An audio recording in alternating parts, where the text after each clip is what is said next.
There was a terrifying secret that had plagued the residents of Willow Brook, a tiny, peaceful town tucked away in the Appalachian Mountains for many years. It was passed down through families like a curse and was only whispered. The idea that a child's imaginary companion wasn't really imagined at all was central to the secret. A youngster by the name of Samuel went through something that no child should ever have to go through many decades ago, when the town was little more than a few dispersed houses in the forest. As a creative and reclusive youngster, Samuel would frequently talk about his close friend, a strange person he called Mr. Silhouette. At first, nobody gave it any thought, thinking it was just a lonely child's fantastical ramblings. However, Samuel's stories became darker and more menacing as the weeks passed. Mr. Silhouette, he said, was always there, lingering just beyond his field of vision and whispering things no one else could hear. Samuel's screaming woke the townspeople one stormy night.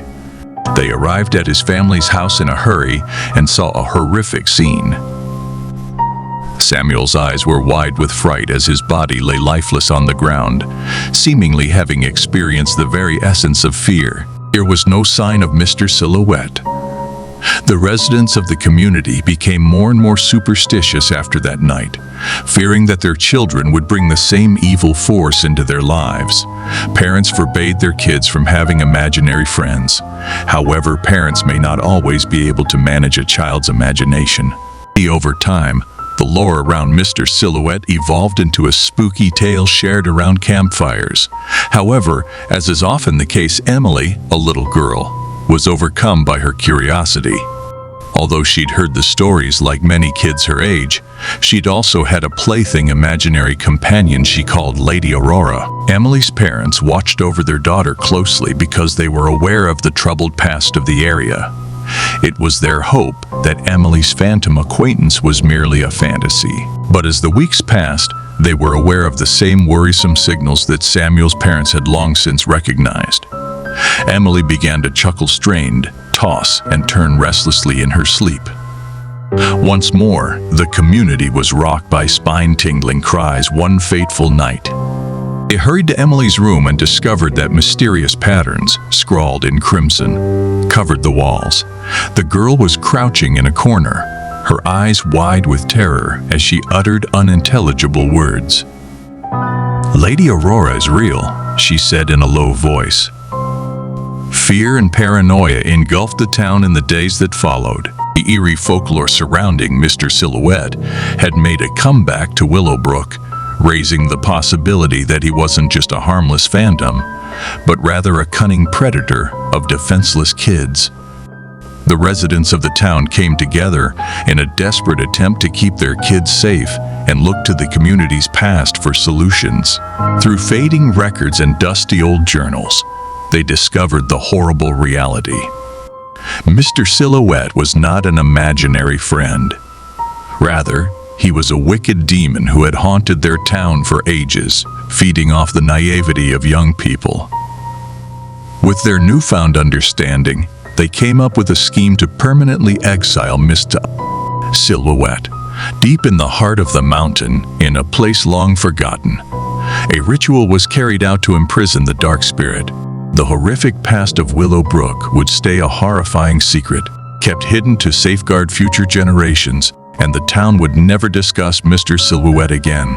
However, the youngsters of Willow Brook continue to sense the presence of imaginary friends who are constantly watching them closely, because Mr. Silhouette's nefarious legacy has permanently blurred the boundaries between fantasy and reality in that unsettling community.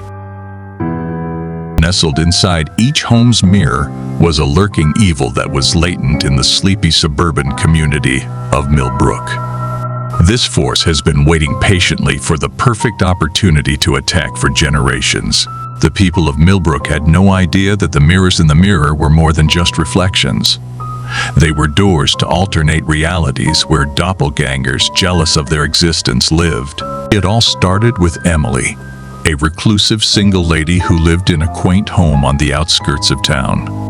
The idea of parallel universes had always captivated her, and she would frequently find herself lost in contemplation, gazing at her own reflection for extended periods of time. As the sun began to set on a fateful evening, Emily saw something strange.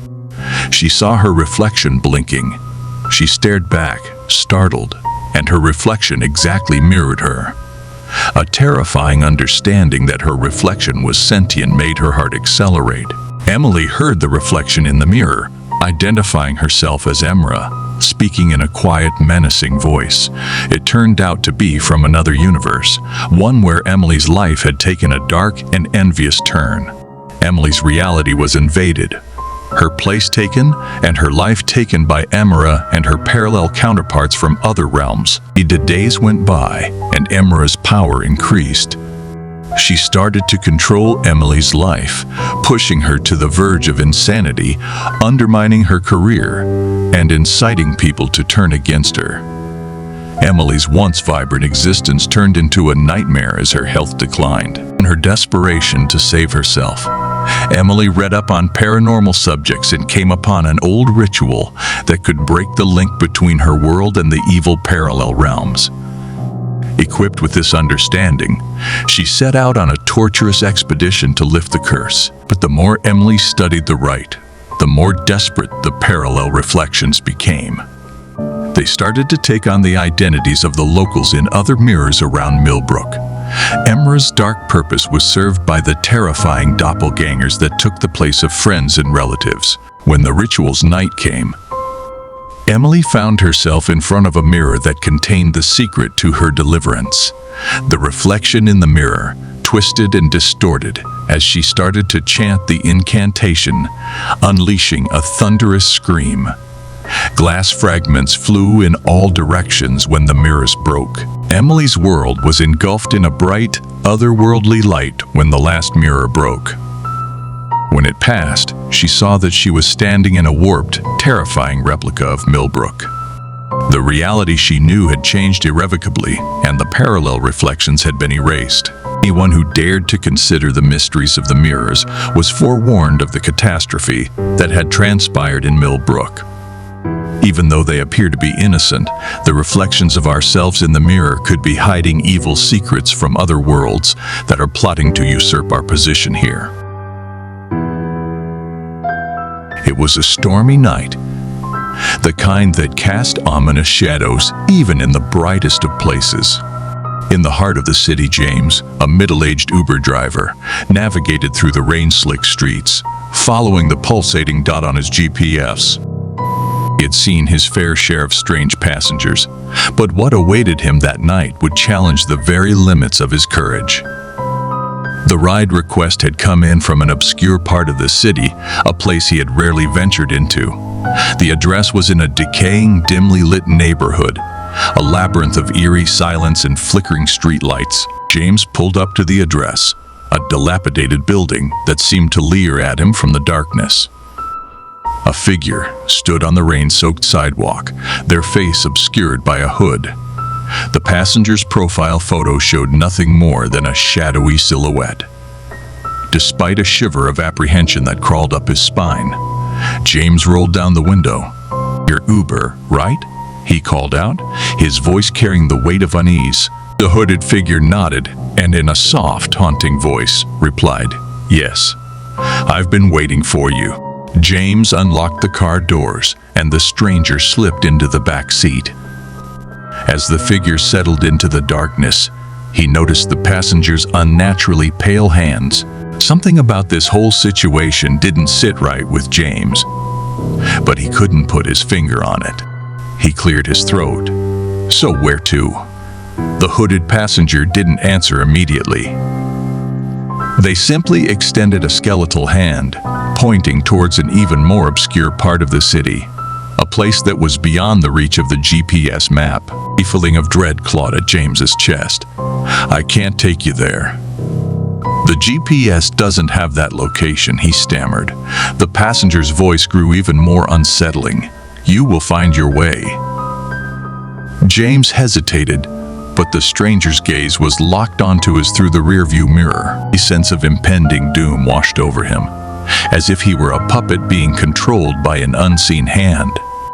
He found himself turning the steering wheel towards the direction the passenger had indicated, the car moving against his own will.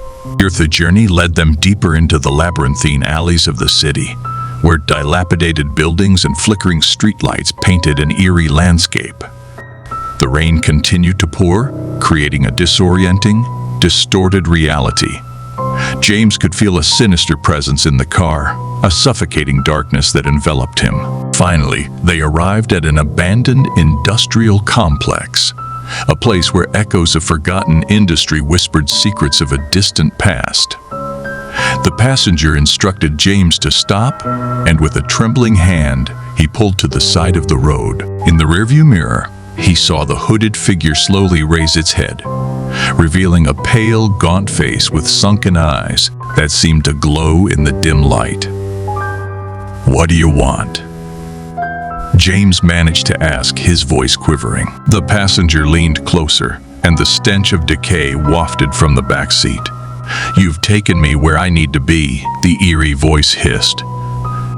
Suddenly, a strange, otherworldly wind swirled around the car, pulling at the windows and the doors.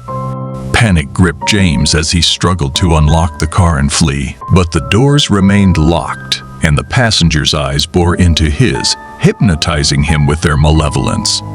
The hooded figure whispered an incantation, and the car started to shake violently. James felt himself losing control, his hands gripping the steering wheel as if for dear life. Your passenger's face contorted, revealing a malevolent grin as the car began to levitate off the ground. As they ascended into the stormy night, James realized he had picked up more than just the wrong person. He had unwittingly crossed into a realm of darkness beyond his comprehension.